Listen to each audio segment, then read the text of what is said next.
১৬০০ মন মেয়াদ উত্তীর্ণ হিমায়িত মাছ মাংস সংরক্ষণের অপরাধে safe and fresh food limited নামে একটি হিমাগারকে ২০ লাখ টাকা জরিমানা, অনাদায়ে ৩ মাসের কারাদণ্ড দিয়েছেন র্যাবের ভ্রাম্যমাণ আদালত।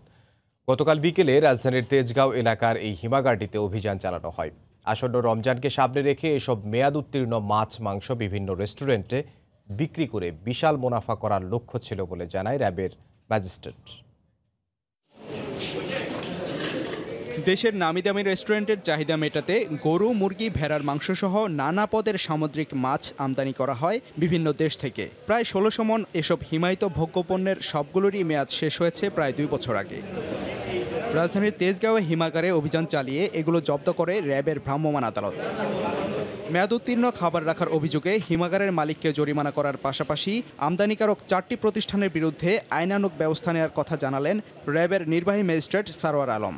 এই যে মাংসগুলো রয়েছে, যেগুলো ১৭ সালের অক্টোবর এবং নভেম্বর এক্সপায়ার হয়ে গেছে, এবং এই মাংসের একটা বড় লট কিন্তু গত ১.৫ বছর তারা বিক্রি করছে, এবং এই মাংসগুলো কিন্তু আসন্ন রমজান উপলক্ষে তারা বিক্রি করার জন্য কিন্তু তারা এগুলি সংরক্ষণ করেছিল বলে আমরা জানতে পেরেছি। তার জিজ্ঞাসাবাদে তারা স্বীকার করেছে। যারা এই অপরাধ করবেন তাদের বিরুদ্ধে আইনের কঠোরতম ব্যবস্থা আমরা গ্রহণ করব। মেয়াদ উত্তীর্ণ খাবার আমদানি করার বিষয়ে জানতে চাইলে কোনো সদুত্তর মেলেনি আমদানিকারকদের কাছ থেকে। এটা অবশ্যই অন্যায়, আসলে ব্যাড লাক আমাদের এটা এখানে রয়ে গেছে, এটার জন্য আমরা আসলে সরি।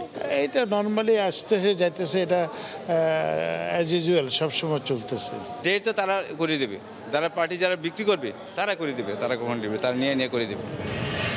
আসছে রমজান পর্যন্ত ভেজাল ও মেয়াদোত্তীর্ণ খাবারের বিরুদ্ধে অভিযান অব্যাহত থাকবে বলে জানানো হয়।